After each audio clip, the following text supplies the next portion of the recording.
If you don't have stamina and you are praying with Elijah, after the third time you may go. I'm saying this now because there are those who will hear and say, we said it. All this long prayer, 10 hours, 12 hours, 14 hours, we know it's flesh. That's not what we are saying. That training is necessary, because there are many times you want to create change that it will take 72 hours for God to speak.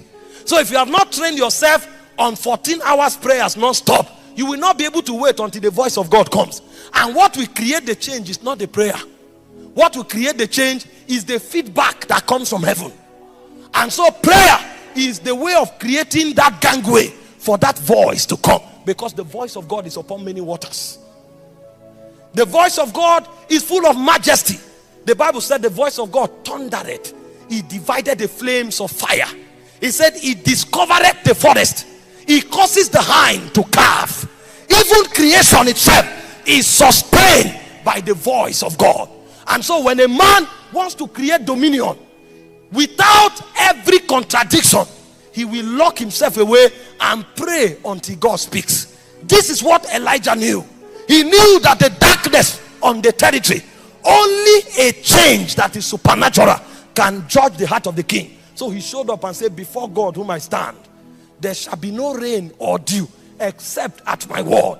After he finished saying it, he knew that if God doesn't veto it, there is problem. So Elijah would have been on that mountain for 1 week. Hope you know, Moses was waiting for the voice of God, and he waited for 40 days and 40 nights. He didn't go there with the intention of beating 40 days and 40 nights. He went there to wait on the voice of God, and until God speaks, nothing changes. Because the way to engender dominion is when God begins to talk. If God is not speaking into your life, you'll be in trouble. No matter where you worship. Have you not seen people mysteriously die from the most powerful places? Because there is so much God can do for you because of where you are. But the greatest insurance for your life is the speakings of God into your life. Because when God speaks to you, his jealousy defends it. He told Simeon, you will not see death until you see the salvation of Israel. Even when Simeon was old, he couldn't die, because God has spoken.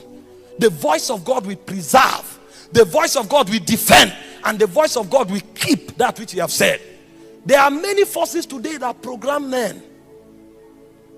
Because when a spirit speaks, he's not just speaking to create change. When a spirit speaks, he's programming your life. Have you seen people before? They get married, their husband is gentle and calm. Because their husband is gentle and calm, they oppress him until they are separated. It's after the marriage is destroyed